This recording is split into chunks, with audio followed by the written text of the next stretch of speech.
does anybody care? This planet's empty, I see no signs of life. Please don't tell me that the human race did not survive. There are no people in the future. There are no people. There are no people in the future. No people at all. There are no people in the future. Where did all my people go? There are no people in the future. Let me try my people call. Where are all my people?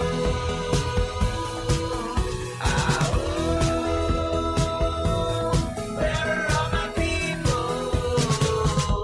I guess I'll fly away now. Hey, everybody, welcome. Yes, it is Friday, September 9th, 2022, and after a morning of trials and tribulations, a crazy beginning to the school year, and my absence from these airways as the chaos swarmed over me, I would say. I'm back here. It is Friday. Yes, September 9th. Thank God it's Friday. It's been quite a week. Welcome to Raging Chicken's Out to Coup podcast. This is our Friday Politics Roundup. And of course, I'm Kevin Mahoney, creator and founder of Raging Chicken. Each week we break down the good, the bad, and the ugly in state and national politics. You can support this show by becoming a patron for as little as $5 a month. Just head on over to patreon.com/rcpress. You can also help support this show by checking out our YouTube channel if you're not there already. Smash that subscribe button, like the stream for this show, and hit that notification bell so you know every time that we go live. And I got to say, thank you to all the new subscribers who have been hopping on our YouTube stream. Holy cow. We had, I think it was close to 20 new subscribers the past few weeks. Been fantastic.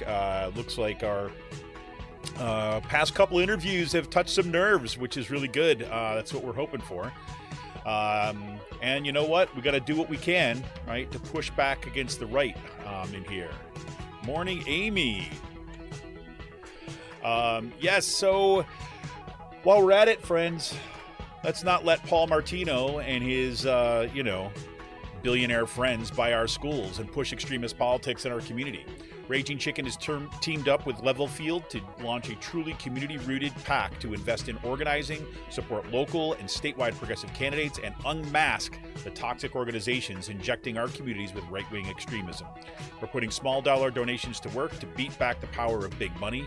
You can get more information and drop your donation at ragingchicken.levelfield.net. That's ragingchicken.levelfield.net. Crazy. For more PA Progressive talk, tune into the Rick Smith Show's live stream at 9 p.m. Eastern on his YouTube channel, Twitter, Facebook, and subscribe to his podcast wherever you get your podcast. Check out the ricksmithshow.com for the latest of all his platforms. And those folks following us on social media saw Rick and I together again. It's been forever since I've seen Rick. And thank you, Rick, once again. Rick got in touch, say, hey, I got an extra ticket to go see you Dropkick Murphys in Allentown. You in? I'm like, am I in? Well, technically, it's not exactly what I said at first. At first, I said, well, let me see what if I got coverage for the kids, and let me see if who's going to be home to make sure that there's no, and we got no meetings. That's actually what really happened. But I was like, in my heart, it was like, yes, I'm in. And within hours, I'm like, okay, Rick, let's do it. That's fantastic. It was a fantastic show up at the Allentown Fairgrounds. And that was just and even better. It was just great to see Rick. He was out there with his son and his producer, so we had a good time.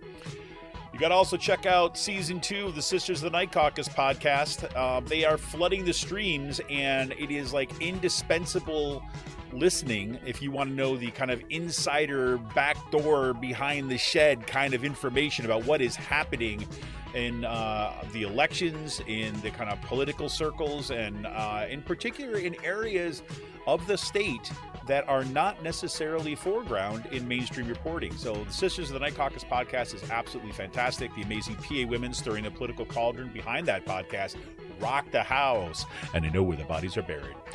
Make sure to follow them on Twitter at The Night Caucus. That's at The Night Caucus on Twitter. Keel over here live on air. It's great. Oh my God.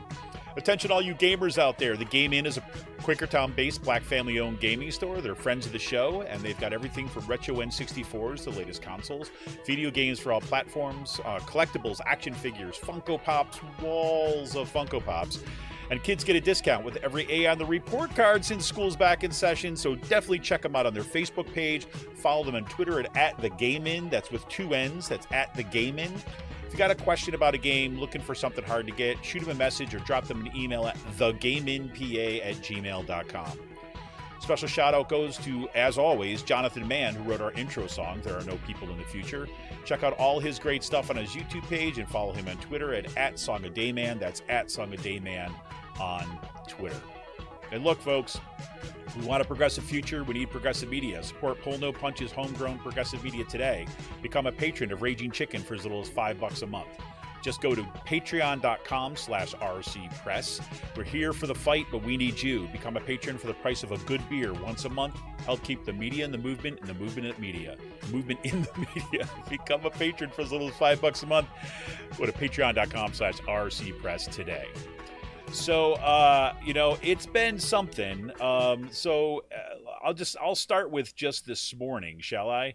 As I try to kind of navigate my new tech. So, my plan this morning, if those folks who got a notification, who are regular followers of the show, my plan this morning was to actually start my broadcast around 9:15. Actually was going to go for 9, but I was like, you know what? Let me give myself a little bit of buffer. We'll go 9:15. And of course, as soon as I open up my broadcasting software, I broadcast with OBS, which is Open Broadcaster Software. And I have these plugins from Streamlabs, which is a company that work with OBS and have some kind of cool features that go along with the broadcast that help to streamline the broadcast and so on. So there's a little update, update OBS. Sure. Yeah. Okay. Got some extra time here. Why not? Let's make sure we got the latest version that's going great. Update OBS, update Streamlabs. And I broke my cardinal rule, which is, never update your software right before you need to use it, right? Just wait till afterwards, right? But I was feeling good and lucky and I did it. And of course it was a disaster, right? And I shouldn't say it was a complete disaster, but it just set everything back. So I'm going live now about an hour after I expected. There you have it. And basically the story is I sat there and spent that hour trying to figure out what had gone wrong. I kept on getting messages that you cannot stream because this whatever, check your video drivers because, this is not functioning correctly. I've never had a problem with it before. And then I remembered that I tried to update my computer to Windows 11 not too long ago, right? Got that notification, Windows 11 is here, right? And it was actually at a time in the summer where I had nothing else going on. So I said, you know what? I know this usually is a pain in the butt, so let me go ahead and do it. And it said my video drivers were out of date. So I went back and tried to kind of like update the drivers and everything said it was up to date. So I was like, whatever, I'll just stick with Windows 10 and forget about it.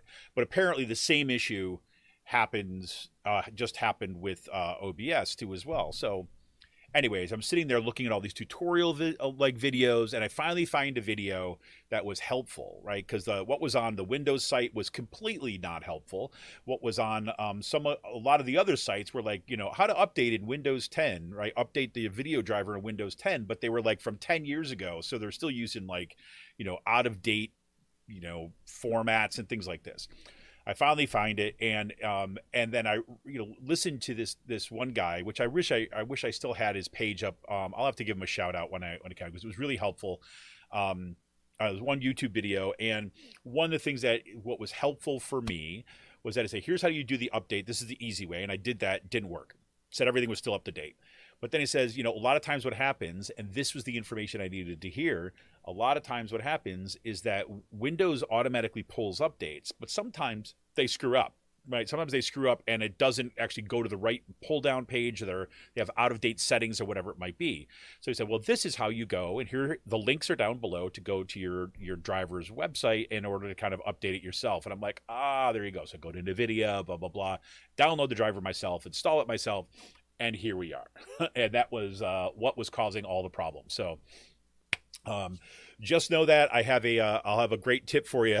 If anybody has that same trouble, let me know. I will shoot you the YouTube video with how to do this. That was extraordinarily helpful, and somebody who actually understood that when they're doing a tutorial video, they're actually doing the tutorial video for actual real people in the world, not kind of other people who have already kind of a whole bunch of assumptions and knowledge about computers or about the way that these drivers work. So anyways, that is my long and completely tangential introduction to today's show. So there you have it. I'm also, the unfortunate thing about this today too as well, for starting so late, I'll have to keep the show a little bit short. I've got kind of 2 appointments I need to go to today. I've got some Board of Election materials to deliver, and I've also got some. I have to get. I got a new phone. My old phone was crapping out this week, even more so than it was before. But of course, I had to order it, right? Because it wasn't in. Best Buy was having this awesome special on Google Pixels. Say what you want. I know people have their favorites, but I have the Pixel 3 and I still have the Pixel 3, right? It still functions. It's just the microphone went for some reason. But the phone was the single-handedly the best phone that I've ever had, right? And I say this to everybody, so this is not news to anybody who knows me, who's talked to me about phones. And so they had a big sale on the Pixel 6 at Best Buy. So I'm like, okay, I'll get it. But mine wasn't in. My son had to get his phone replaced. They had a crazy cheap deal for the 6A, so we got him that. And I'm telling you all this information that I just don't normally kind of like talk about, but whatever. Here we are. And so anyways, of course, this is the way the whole semester, beginning of my semester, beginning of the school year has gone for me. So I have to order. I'm like, look, no problem. I'm in no rush. The phone I have is working okay. As long as I have Bluetooth in, it's fine, blah, blah, blah. I'll wait for it. And so it was ready last Friday, but of course I couldn't go last Friday. Had all sorts of things going on. The first time I was able to go pick it up was on Wednesday. So I go on Wednesday. And of course the time was after work. I'm stopped by on my way home. I go to pick it up. And of course, then they go to activate it. It turns out Verizon just so happens, right? And nobody knows about it. There's no notification on your apps or anything like this. Verizon happens to be updating their systems. That's going to take 4 to 6 hours, right? So they can't activate it, right? So now I've got to go back, and the guy who's been incredibly patient with me and just been a joy to work with, actually. He's going to be there, so I'm going to meet with him, just make sure he gets this thing activated, and then I've got to probably grocery shopping if I can get that in before my kids get home from school. So that's my Friday. Anyways, why am I telling you all this? I have no freaking idea, right? Other than that's been my week. Last Monday, I was going to do an open topic Out to Coop Live. That was on Labor Day. I thought that would be a great day to do it. Completely didn't work out. And I somehow forget this every single year. I don't know if other people have this experience, but I forget this every single start of the school year, right? Is that my kids in our school district, and this is true from a lot of the surrounding school districts too as well, I understand. But for Labor Day weekend, they have the Friday off and the Monday off. Right. So they have a 4-day weekend, which is awesome for them. So they have that first short week, 4 days, and then they have 4 days the second week. It gets them kind of acclimated. My daughter's going to middle school for the first time. My son's in 8th grade. Right. That was kind of a big shift, and all that kind of stuff. So, but I always forget that, right? I always forget that on that so they have the Friday and the Monday, and so they're home. And of course on the Friday, right, it's not just kind of me and my kids, but my niece is coming over, my son wants to go do this, they want all this stuff wants to do. I'm like, there's no way I can have all these kids in my house and do the show. And it was okay, it was fine. It's like, yeah, okay, that's all right. We'll just kind of scrap it. And then on Monday came around, and there's a whole bunch of other things happen. But that it happens every single year, and it's because they have that Labor Day weekend off. So I should just pre-record shows and just allow that to happen, and still kind of not disrupt all my podcasting endeavors. But anyhow, I'll tell you one more kind of personal story before I kind of highlight some things that are going on in the news. Um, the what the hell was I even going to say? I don't even remember what I was just going to say. This is where my brain's been at. Well, anyways, it'll come back to me. I do have to say though, um, it's been actually a pretty cool start to the year. I'm teaching this class called Activist Writing Media. It's a packed class, and got a fantastic group of students that just got, and we're all just in the second week, and there's just already some really cool discussions going on. Students in the class are bringing kind of really cool perspectives and thoughts to the conversation, and I hope that continues. And in some ways, and again, this is, me, whatever, since I'm spilling my soul for the day, might as well continue. One of the things that that was cool about going back this year is, people who've been listening to podcasts for a while know that I have been kind of like, I've been unhappy with my job for quite some time. And it had very little to do with the classroom, right? It had very little to do with the teaching. It had to do with all the stuff around it. And slowly, last year, I started to see this kind of like light, if you will, where I kind of moved from my relationship with that place and really just kind of started focusing just on my teaching, right? And just like the rest of the stuff, whatever, every promise that has been made to us as faculty. I don't want to group everybody in there, because I'm sure there are some faculty who got all their promises. But everything that place promised me, both overtly, covertly, things like this, things that we were encouraged to do, they've wrecked it for me, right? Destroyed programs I was part of, made things unnecessarily confusing, downgraded or kind of got rid of a bunch of faculty that made it a situation where students weren't able to get the classes that they need, and all the while under this veneer of this kind of like, sparkling public relations campaign about how great everything is, right? So it's a bit hard to take. But anyway, so this year, it's taken some time, but I got to the back, and I was kind of really, that's how I went into this semester. I went in this semester just kind of with all my ducks in the row and kind of really looking forward to teaching these classes. And they've been awesome, right? They've been really, really awesome so far. And I've been thinking about the teaching in different ways. And, instead of thinking about how this class is connected to these programs and stuff, just really just thinking about what we're doing just in the classroom. And the rest of it is going to have to, settle out on its own, so to speak. So that's been good too as well. But it's been busy, to say the least. So I hope everybody, all you are doing okay. And now that we are through the Labor Day weekend and, we're at the official, launch week of the 2022 political campaigns, things are heating up. Right here in Pennsylvania, I should have pulled this up right beforehand, but in Pennsylvania, of course, we've got, like a flood, if you will, a pile, a kind of a mass steaming heap of reasons why Doug Mastriano cannot be the next governor of this state, Commonwealth, right? Doug Mastriano is literally a clear and present danger to our democracy, to kind of women's full citizenship in this Commonwealth, to our public education system. We could just continue to go down the lane, and I'll say this too as well about the Shapiro campaign is that look. Before I say any of this, I want everybody to be 100% clear, right? If you are listening to what I'm saying right now, right, I am going to say 100% get out and vote for Josh Shapiro, right?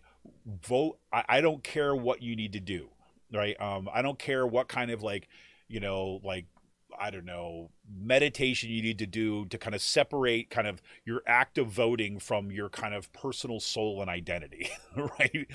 But I'm just saying, is that Doug Mastriano is literally like the poster child for the downfall of democracy in this country, right? And he's right here in our freaking Commonwealth, right? He is a Christian nationalist, right? He is a neo-Confederate, and he needs to not be occupying the governor's mansion. Okay, so I want to be 100% clear. I am going to vote for Josh Shapiro. I will be 100% clear upon that. But I'll tell you, his campaign makes me nervous. And from, I know a lot of Democrats out there who've been, some of the official consulting class Democrats who are, is a great idea to kind of support, to give some wind in the sails of Doug Mastriano's campaign because he's so extreme he couldn't possibly be elected. Not that we've ever faced a situation like that before. Right? I mean, recent freaking history. Does Donald Trump bring up, anybody's like, oh, there's no way Donald Trump will get here. And we saw this. It was not just here in Pennsylvania. We've seen this in other states or in other races where the Democratic Party or the Democratic consultant class has encouraged folks in the Democratic Party to kind of promote and run ads that kind of like up the visibility and kind of viability of extremist candidates. And now we're finding out that some of these extremist candidates actually have a shot, right? Ooh, it's not good, right? So I look at what we're seeing here in Pennsylvania, and we're looking at the governor's race, and it's going to be tight, right? It's going to be tight. I'm trying to see if I can pull up. I just had the latest polls, and I was going, and I just let me just hear this real quick. Pennsylvania.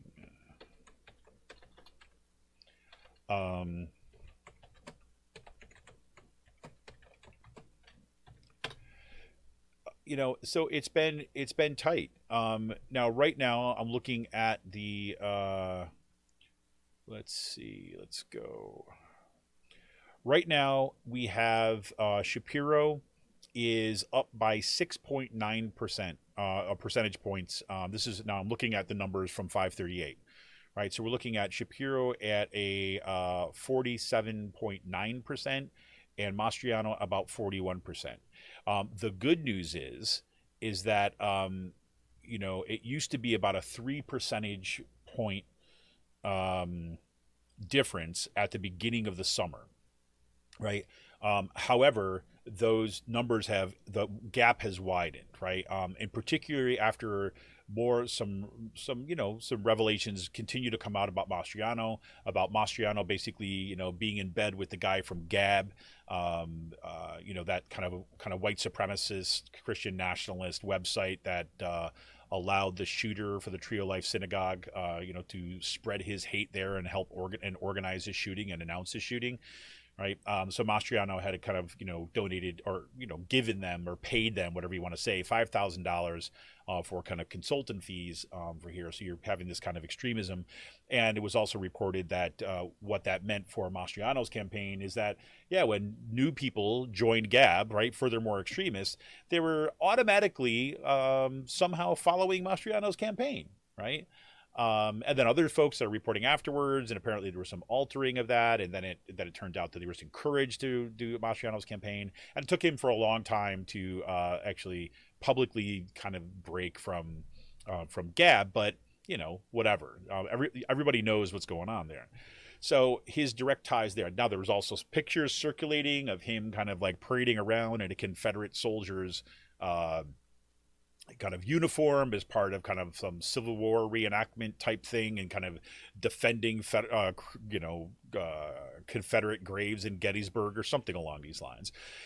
And frankly, there's been some national reporting that continues to focus on Mastriano as this threat. So the stars are aligning at that level, right, in terms of that kind of support. But if you look at the polling numbers, right, when Mastriano was first reported about Mastriano's association with these white supremacists, and of course then additional implications of the January 6th uprising, insurrection, the January 6th insurrection, that he was kind of tied in with that to even closer there, was being subpoenaed and all this other stuff, that his poll numbers dropped. And you saw a small uptick in Shapiro's numbers. Like, so for example, before some of that news drops, Shapiro was about a 48.2%.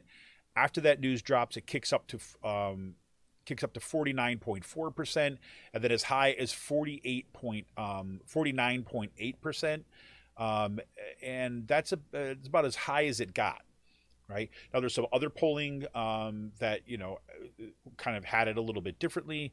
There was one poll that came out in the beginning of August by Public Opinion Strategies that had Shapiro at 50%, but most of them have him about 47%. If you look at the different polling, at least the high, the ones with high numbers.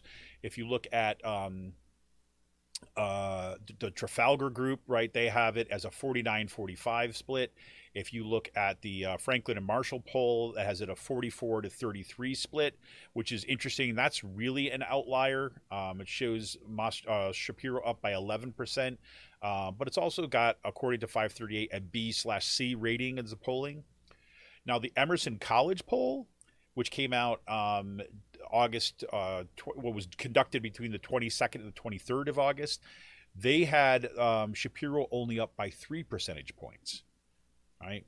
The most recent poll that 538 is looking at is the Rabba Research. It's also a B/C rated poll, has Shapiro up by 6. Right. So that's where they get that kind of average, that average about a 6.9%. But, it seems to me that that's still an uncomfortable margin, especially since Shapiro has yet to be showing above 50%, right, in polling, which means there's a lot of people out there who are kind of undecided, right, so to speak, right? And undecided voters are rarely, when it comes down to it, the research shows, very rarely undecided, right? They lean one way or another, but for whatever reason, they want to kind of hold back on who they think they're going to vote for. And we also know that there's been persistent problems in polling, right? And that polling has been, the problems have been based on it's not accounting for certain sets of voters. And a lot of those voters happen to be the ones that support the more extremist candidates, right? We know that Democrats, there's a whole bunch of Democrats who are registered Democrats, and in Pennsylvania, Democrats outnumber Republicans in registrations. However, right, Democrats have a long history of really not coming out in the midterm elections, right? Not coming out in a kind of non-presidential election years, and suppressing, therefore, the turnout, right? Now, given the fact that Roe v. Wade was overturned by the Supreme Court, given the fact that there's been organizing all summer long, given the fact that, the Democratic Party and, let's say the Democratic campaigns in this state have been active early, right? Which is unlike what we normally we see in Pennsylvania. So all that is positive. Right. I see signs out now for Democratic candidates that outnumber the ones for Republican candidates, which is awesome. On my way to work, Jim Miller, for example, who's running in the PA 145th, right, which used to be part of my district, but that kind of moved up. So it's Quakertown, kind of over to the east. I saw campaign signs for Jim Miller everywhere. Right, I took a back route to Kutztown and passed through Trumbauersville, Jim Miller campaign signs, right on the main strip, right, which usually there used to be only Trump ones. Now you got Jim Miller signs that are out there, and Shapiro signs that are out there, which is fantastic. You're seeing this all over the place, and that's because the people on the ground leading those campaigns, right, who are doing just this freaking incredible, kind of bootstraps kind of campaign. Now, rumor has it, right, that let me put it this way. One of the things that is turning out to be potentially good in this campaign is that my understanding is, and this is kind of like, through the rumor mill I hear, the statewide Democratic Party is just kind of like a shell right now. That it is not kind of functioning as any kind of organization other than as, being a name and a place to mail stuff to, right? that there's been an exodus from the party leadership for a variety of different reasons, and I don't know the specifics of why, so I'm not going to try to speculate on that. But as a result, part of the kind of like the down ballot effects of that, or kind of the downstream effects of that, have been that campaigns, right, have been able to kind of dictate how they're going to run, right? Because if you have money that's coming into the PA Democratic Party, and they're not doing anything, and it doesn't go anywhere, then they're just going to have to we got to give it to the campaigns, right? Which has been good, I think, at least for in those areas that we've seen grassroots pushes. It's less good when you're talking about statewide campaigns, when we're talking about senatorial campaigns and the governor's campaigns, except both Fetterman and Shapiro are loaded with cash at this point, right? And of course, Mehmet Oz is running a like horrific campaign. John Fetterman is the troll in chief. He is just owning Mehmet Oz on Twitter, and that wouldn't matter necessarily if it was not for the fact that that's making its way into mainstream news, right? That it's an effective use of this. It's not just being kind of meme for meme type stuff. It's actually effectively structuring and framing the discussion around Mehmet Oz, which is great. So all that's kind of a really positive developments. But there's a big question mark about who's going to turn out.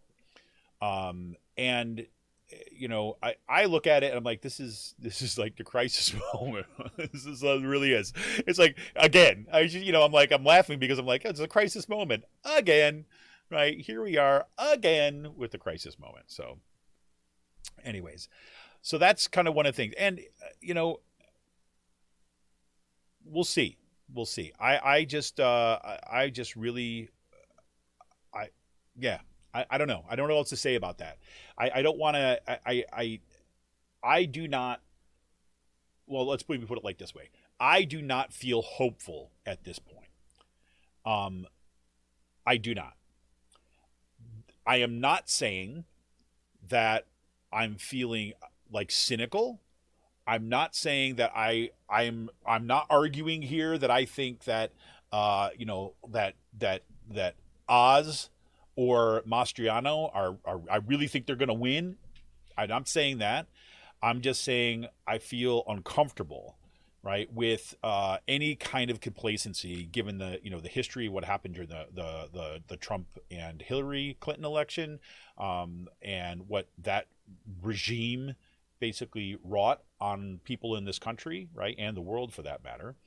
The fact we have a criminal that was a president that people follow like a cult leader is a problem, obviously, and we have a cult leader who is running for the governor's mansion, right? So there's that.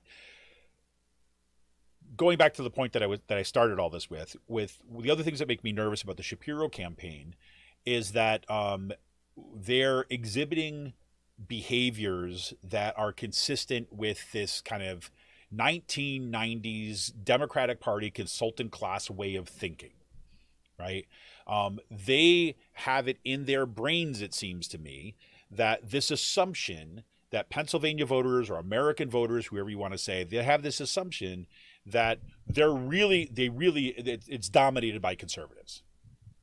Right. And so in order to win any kind of statewide election, they have to kind of whatever, kiss the ring of the conservatives somehow.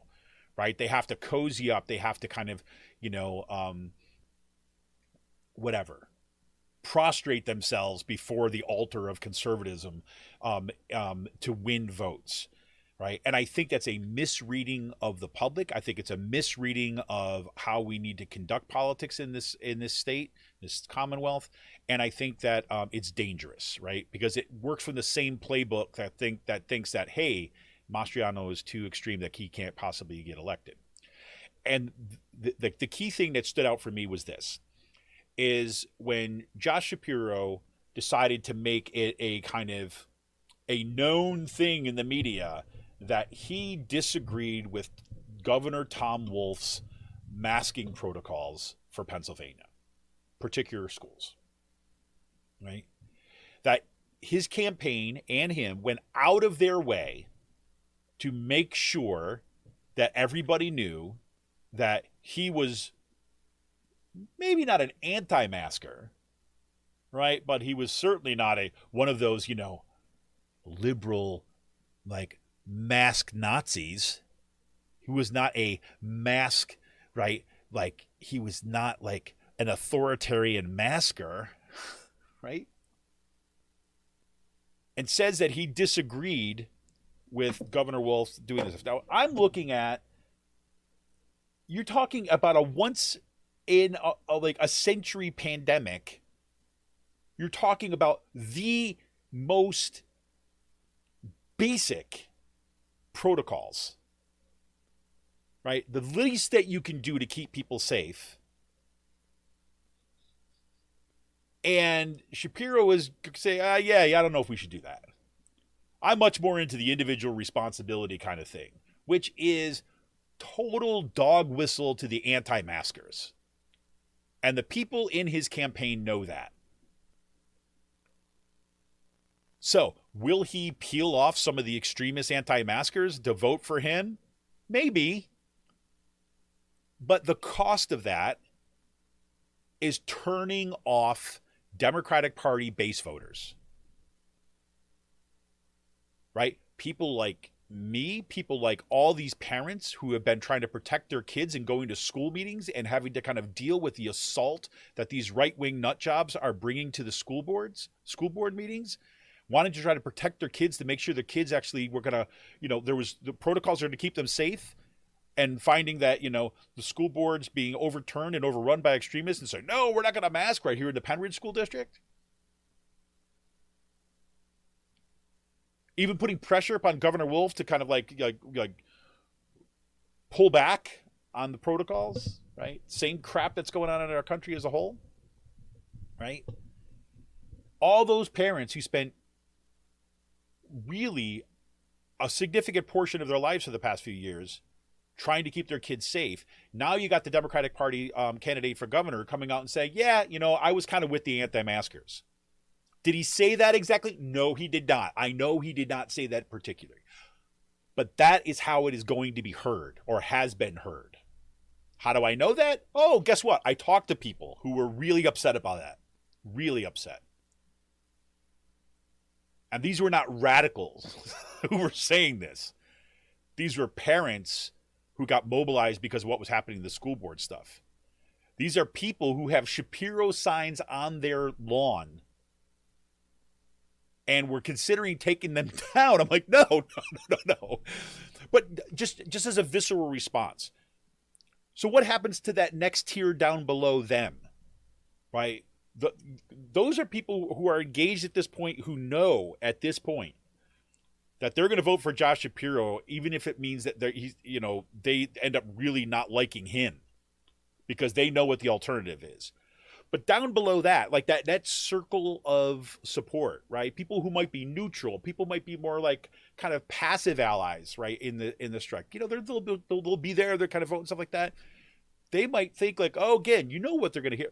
Oh, guess, look, they're, here we go. Neither one of them are good.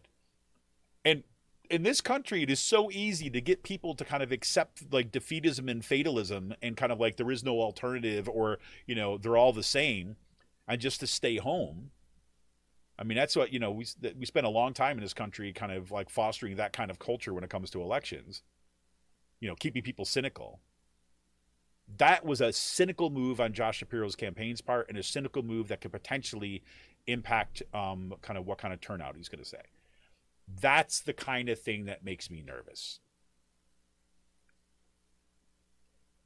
Mastriano, this should be a slam dunk kind of election, but you have to take a position that provides a clear distinction between the fascists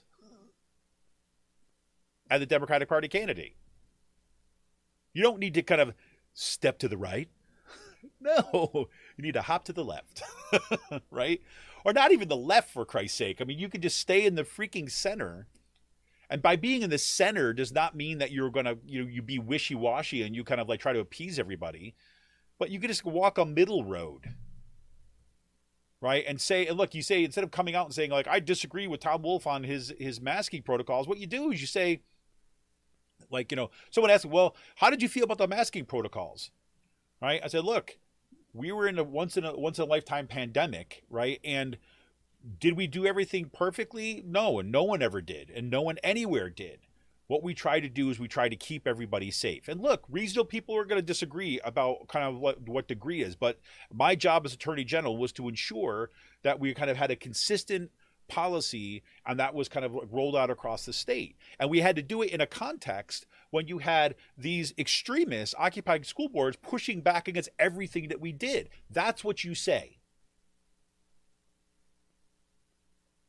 Tom Wolf was already a centrist governor. And you're going to run to his right on this issue? Are you kidding me? So whatever. I mean, look, this has been a long time complaint that I've had. This is one of the reasons that, the things that campaign has been doing is just, God, it's like flirting with disaster again and again and again. And to be clear, if you just tuned in now, yes, I'm going to vote for Josh Shapiro. Yes. And I want you to vote for Josh Shapiro. Why do I want you to vote for him? Because we got a fascist, Christian nationalist fascist who's running for governor in this state. That's why. That's the alternative. And if you don't vote, right, because whatever, you personally can't bring yourself to vote for somebody, like you're so special that your entire identity is going to come crumbling down because he doesn't kind of perfectly fit your morals and values, then that is a vote for the fascist. Sorry. That's what happens in this kind of context, in this kind of country, around voting, when we have only two parties. Do I like it? Hell no. If you've listened to this podcast at all over the past several years or several months, you will know pretty clearly my problems with the Democratic Party and their limits and how they disgust me at times, particularly with the leadership. But you will also hear me say, look, we have a wedge right now of progressives, right? And high quality Democrats who might not kind of like, meet my litmus test for kind of progressive / left candidates in the Democratic Party, right? But are highly qualified, super competent people who are going to fight for something. I want those people there.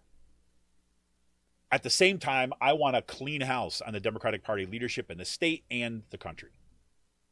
So that's where I'm at.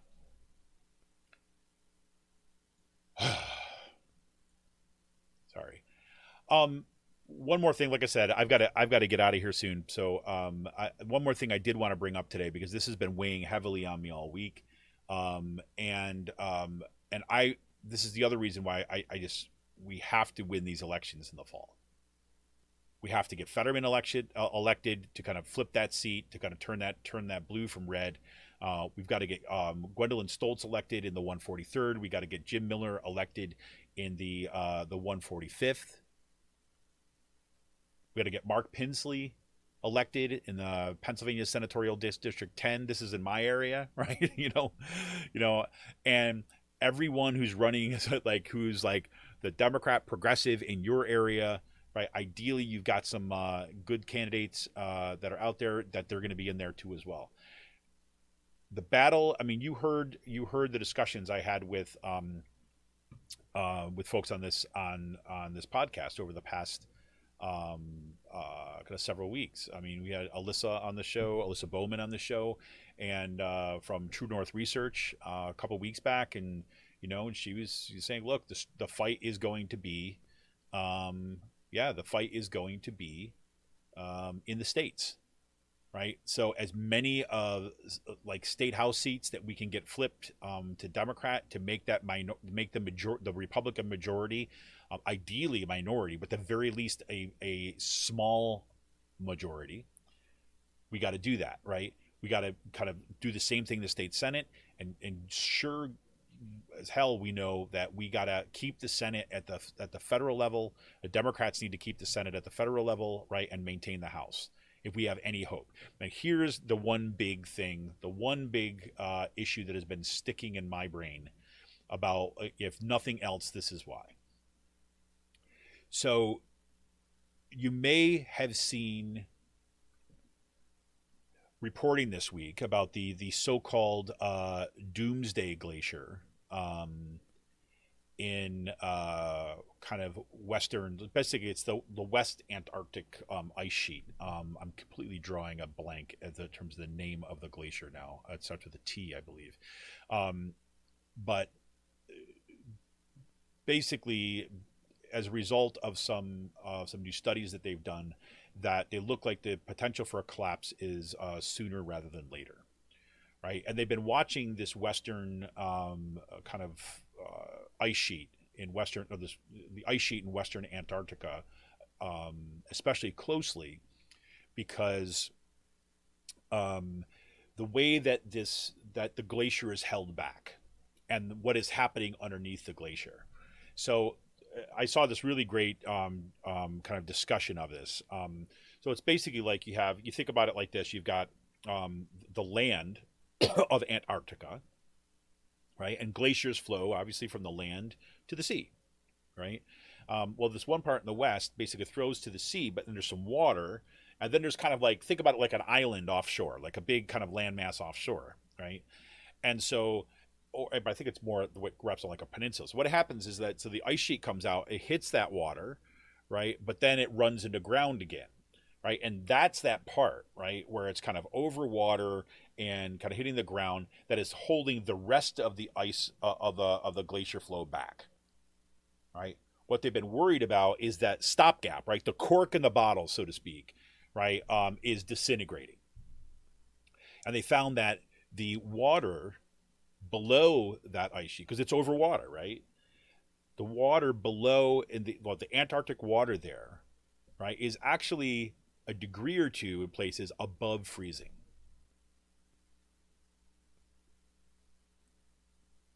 And in glacial terms, as this one scientist was explaining to it, that's like kind of basically, lighting a fire underneath the ice sheet. And so they were able to kind of drop this robot into the, through the ice sheet into the water underneath to take all these kind of temperatures. First time they were able to kind of see what was under there. And they were like scared as all heck. Because they're like, whoa, the temperature is higher than we thought. And the way that this sheet, because this sheet is getting flexible, right? Because it's beginning to melt and there's cracks appearing in it.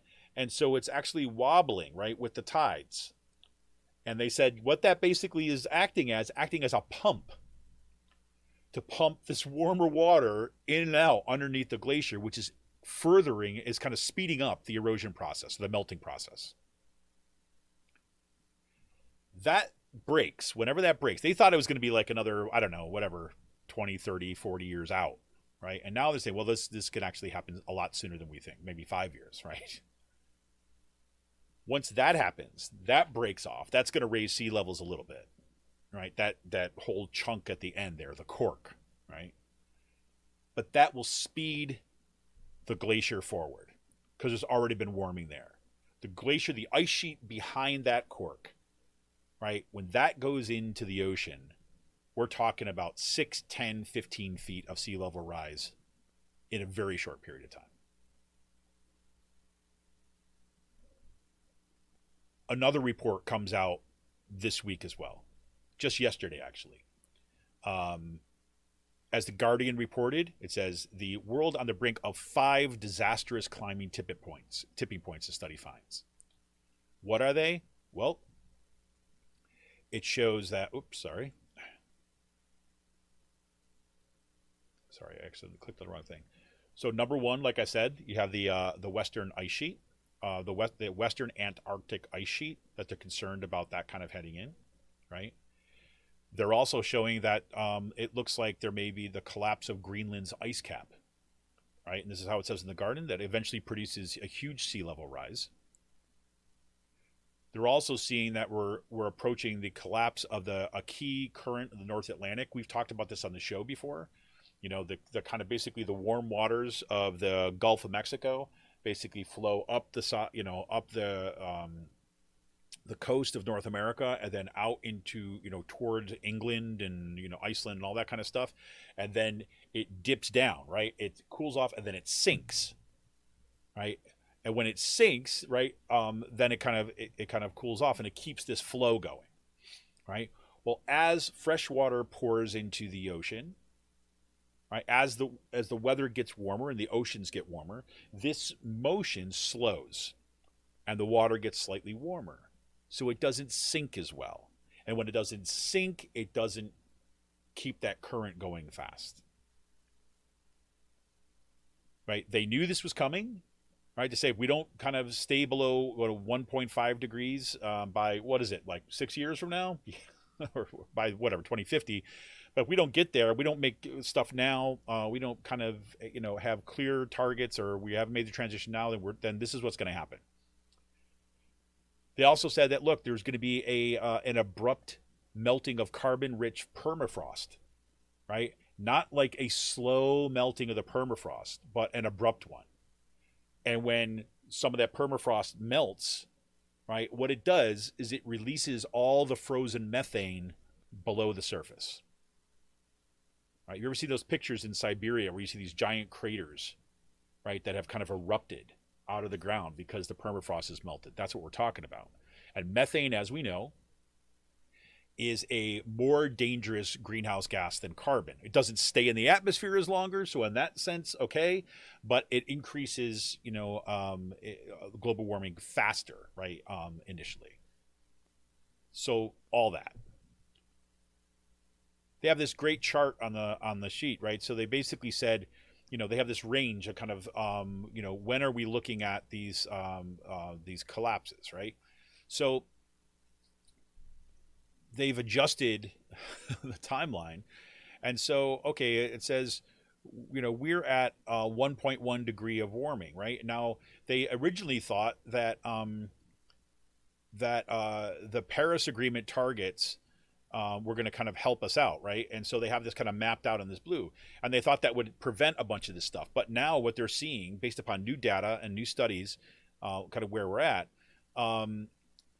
we're already in the zone of the Greenland ice sheet collapse, the West Antarctic ice sheet collapse, the tropical coral reef die-off, the northern permafrost abrupt thaw, and the Barents Sea ice loss, and the Labrador Sea current collapse, right? I mean, like, those things are already in our sights.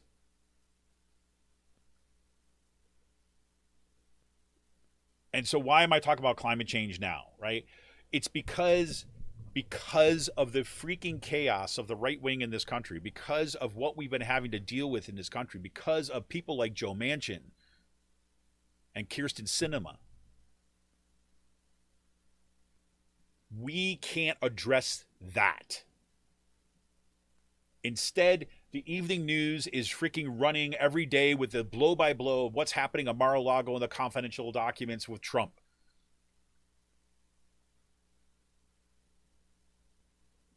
Is that important? Certainly.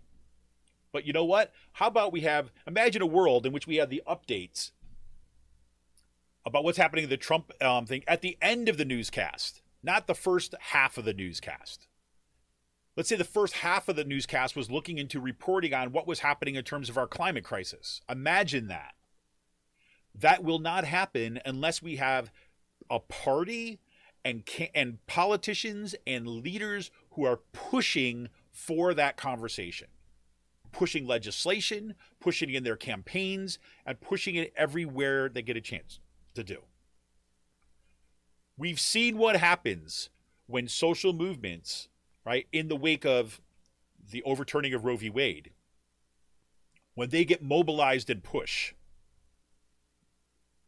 Because people were in the streets and they were organized and putting all sorts of pressure on politicians, Democrats went from, I don't know if we can say the word abortion out loud, to overtly championing abortion rights.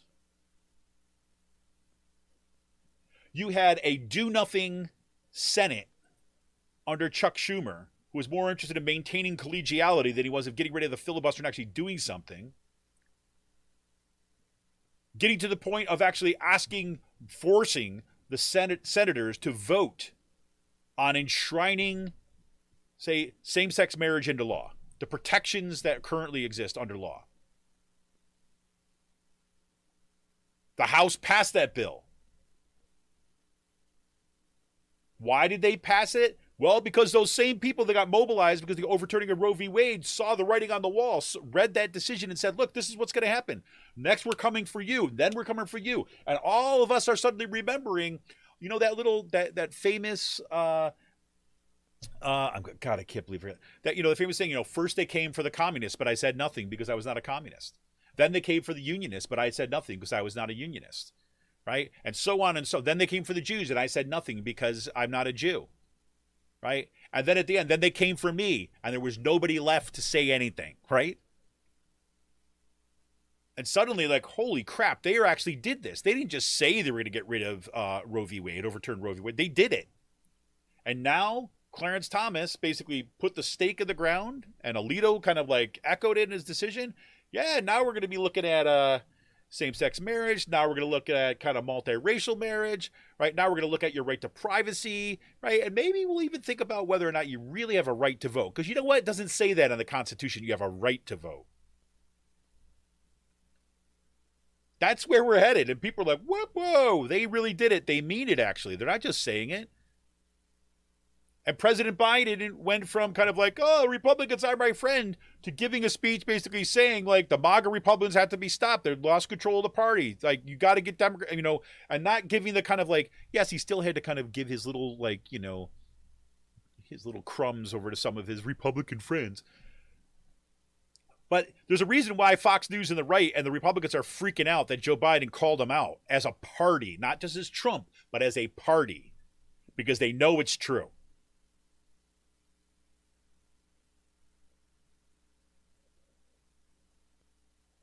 This is where I've been really hard on Nancy Pelosi, saying, like, Nancy Pelosi, no.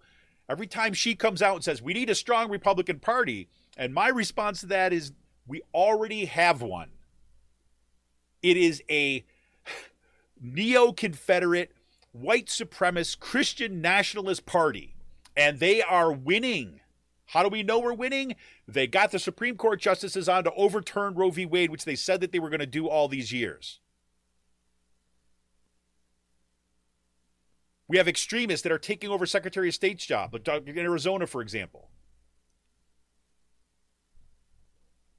We have even stricter legislation being passed state by state by state, restricting women's access to the right of abortion in states where it was legal. That's got to stop.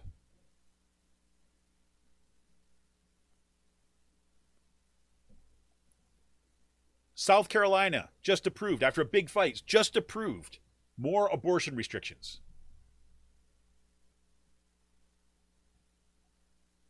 This is freaking serious. You know what I'm saying? And I know. I get it. We had to spend yesterday. We had to do yesterday. We had to kind of like devote our coverage to the death of Queen Elizabeth. God save the Queen! I made it, man! Sorry, it's been appropriate. And I know, I mean, she's a historical figure and all this kind of stuff. The longest reigning monarch, and, you know, we're celebrating monarchs. I know, I get it. Longest reigning monarch in English history, all that other kind of stuff, right? So you're going to expect that from the mainstream media, right? Okay, I'll give you that one. Did I watch it? No. Did I read some articles about it? Sure. Right?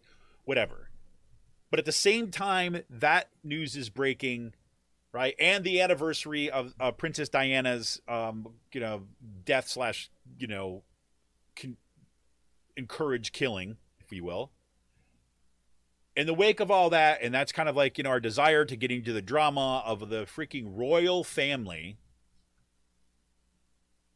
reports are coming out all week about the climate disaster that is looming. Reports are coming out day after day about more abortion restrictions being passed in states across this country. So that's why. So I get hard on Josh Shapiro. I get hard on kind of Nancy Pelosi. I'm not doing it because I'm just trying to be a downer about Democrats. It's like I freaking want the Democrats to win. And I want a more progressive Democratic Party. I would love it if we got to a point down the road where we build strong enough, a strong enough caucus of the Democratic Party, right? That's the caucus that either rules the party or starts a party. And watch the corporate Democrats sail down the river. Because look, now's the time. Now's the time to build up that progressive base and to start building. And it's not going to happen overnight. We start building now. And there we have it. Anyways, I went longer than I was going to go today. I'm already going to have to apologize to somebody being late for my first little meetup today. It was great, but it is. But look, everybody, I'm psyched that we're back. I think I'm back into a regular, somewhat of a consistent flow at this point. Fingers crossed. I wish everybody all the best in this back to school season, in this moving into fall season, in the where everything, the rubber hits the road in the run up to the election, all that stuff. I recognize the freaking amazing work people are doing out there, the incredible organizing that is going on every single day, and people that are just doing the work of democracy in ways that, again, I don't think I've ever really seen. So kudos to all you folks out there. Anyways, this is Ken Mahoney, creator and founder of Raging Chicken. I will be back on Monday. I think we're going to do an open show on Monday, although I got a couple teasers out there, so we might get a last minute announcement for a guest. But just want to hear what is going on around you. Want to hear what is happening in your district. I would love it if people were tuning in and get report backs of what's happening in their neck of the woods. That'd be great. We always have an option. If you remember early on in the show when we were doing the Out to Coop Live, we had a call-in segment, and then originally we got some people would call in, but that became, we get fewer and fewer callers for there. But we got a really lively chat going, so I just said, "Okay, we'll stick with the chat." But I would welcome folks to call-ins for support. I'll tell you how to do that on Monday, or just to kind of put stuff in the chat, and we can read it out and take a look at it ahead of Monday's show. If you've got ideas or thoughts or articles that are out there, let me know what's going on. I know we've got some other kinds of struggles brewing. We're going to be focusing on some labor issues in the months going forward, in part because ABSCUF, my union, has started, it's did the first steps toward negotiation of our first contract. We got an update from our statewide president, who basically laid it down that this is going to be a fight. That it is going to be a tough negotiations for the state system, for ABSCUF and the state system of higher education. It does, at this point,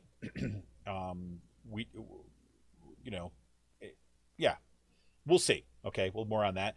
Also, labor contracts are coming up in school districts, around the area and around the state.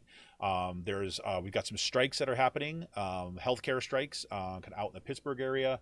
And around the state. So lots of happening on the labor front. So we're going to be digging into that too as well, and getting us ready to get out the vote and when it comes to November. So anyways, this is Kevin Mahoney, creator and founder of Raging Chicken. Thank you all for tuning in and for your support. Remember, you can help support this show by heading on over to patreon.com/rcpress and become a patron for as little as $5 a month. Feels good to be back. This feels like normal to me. Normal as they're going to get it. So anyways, have a good weekend, everybody, and we'll see y'all on Monday. See ya!